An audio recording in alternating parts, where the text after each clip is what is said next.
There are a couple of incidents actually that have come out in the press recently that are completely, I think, contradictory of what is trying to happen at the moment in society. We can't just keep talking about it and expect that things are going to change if punishment for things like this is not matching up to what actually happens. And I'm referencing specifically Ian Wright. His abuser sent 20 racist messages to him on Instagram. It's after he was playing a computer game and he got frustrated. So his instinct was to go onto Instagram and send 20 racist messages to Ian Wright. He got off it. He was called a good boy in school, spared some sort of ramification, some sort of punishment. How can we expect things to change at all if you can go on and send not one but 20 and not actually be punished for it? It just feels a little bit...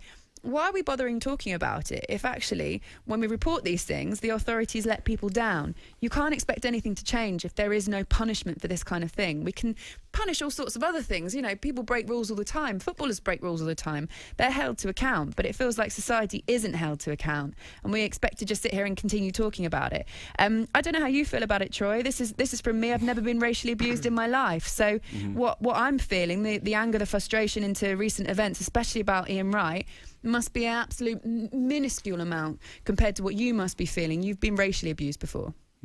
Yeah, and we've spoken about it on this show, and I can honestly say, like, I appreciate you guys giving me the platform to talk about it as well. And I know for some people it's early on a Monday, you don't want to start your week like this, and we as players don't want to start our days like this or have to go on social media going, you know, when's it coming? Because it's not a case of if it's coming now, it's when is it coming?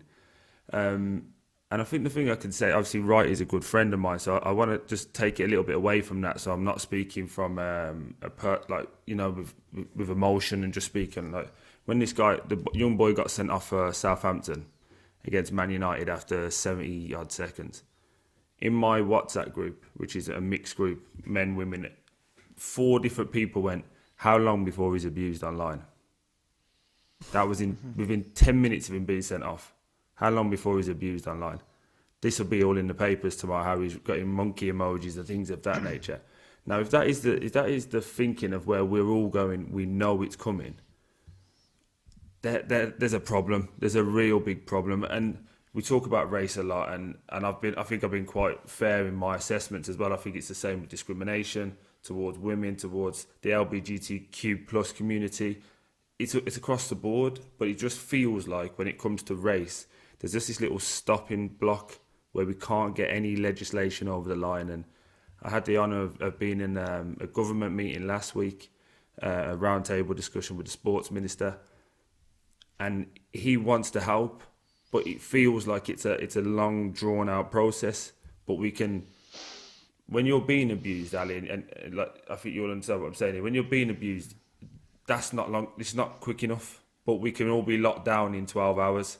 We can change the law like that. Do you get what I mean? I know it's completely different circumstances. I'm not trying to put pandemic and racism in the same thing, but when you're consistently being abused and you're asking for help, but you can change a law like that in 12 hours and say, you lot are all locked down, your lives are changed forever.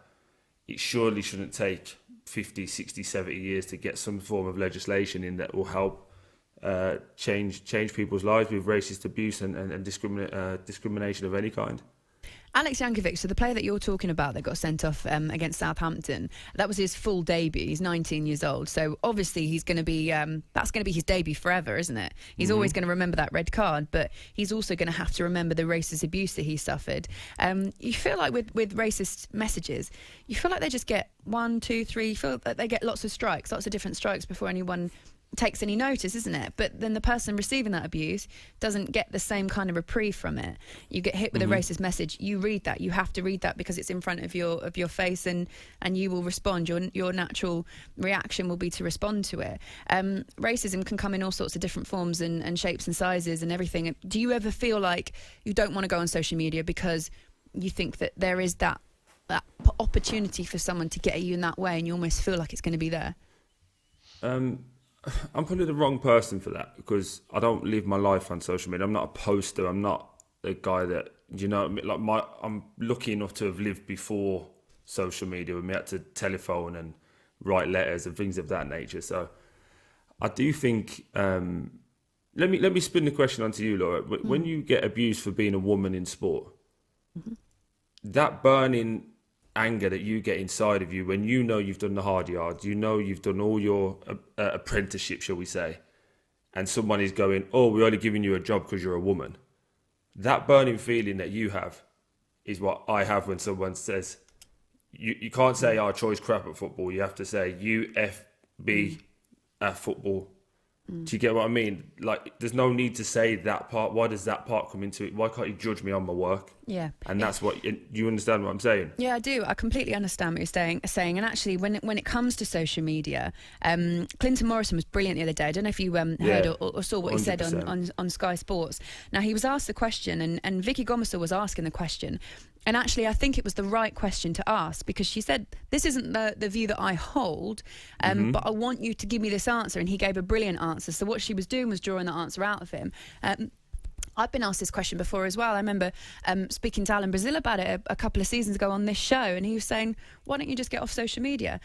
Because it shouldn't be that way. It shouldn't be that because you're worried about being abused, you're not allowed to use the same tool that everybody else enjoys, because it's brilliant. Like, it's great fun. There's loads of great stuff on social media.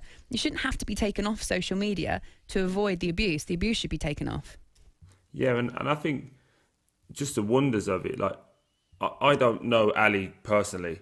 I watch his Instagram and I feel like I know him. I think do you know what I mean? I think he's funny. I think when he's in his garden, and we're educated, aren't we?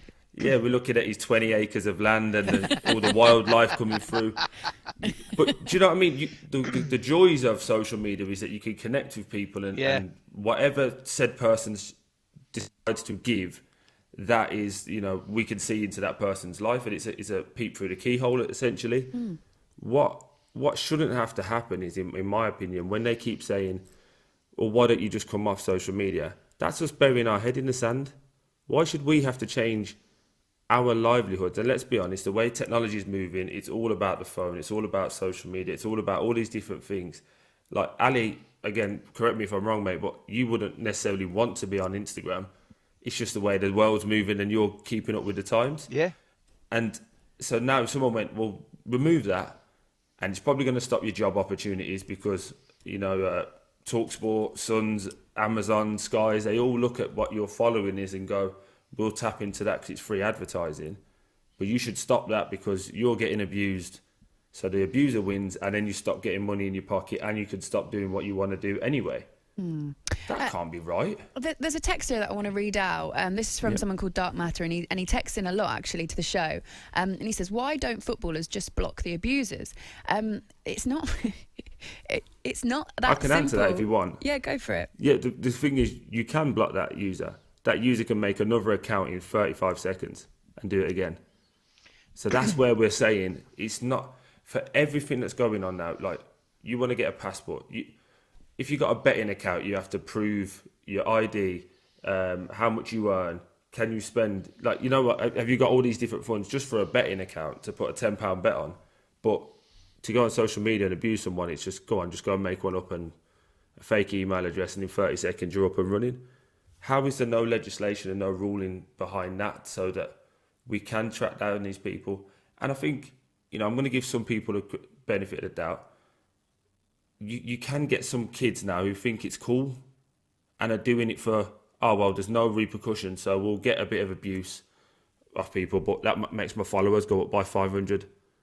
And it's like, come on, because I'm still yet to meet a person face to face that says, I'm such and such from social media. I said you are this, and this, and I'm saying it to your face. They won't do it. It's cowardly, and it's a cowardly act. And we need to, as a community, keep talking about it. And again, thank you for bringing it up, because I know there's loads more things we could have spoke about, but it is becoming a bit of a ball ache now and a bit tedious. Like, come on, guys, you're hearing it daily, you're seeing it daily. Let's do something now. I think as well the threat, Troy, of if you sending abuse and then understanding that you can be traced, and then you might have to come face to face with the person you're abusing. Because sometimes I look at these things, sometimes I get text through and I look at the number, because the number comes up actually when you text into the station, and there's a big part of me that wants to write that number down and call that person up and see if they would actually say it to my face. And part of me thinks, I wonder if I explained to you how that makes somebody feel, whether or not it would stop you sending it. Maybe it wouldn't, but I tell you what would, is if the police come and knock at your door and say, we've just seen that you've texted this, or you just tweeted this. How do you feel about it? In fact, not even how you feel about it. Let's go to court and then see how you feel in that sense, which is why actually sometimes the threat of something actually happening is probably more important.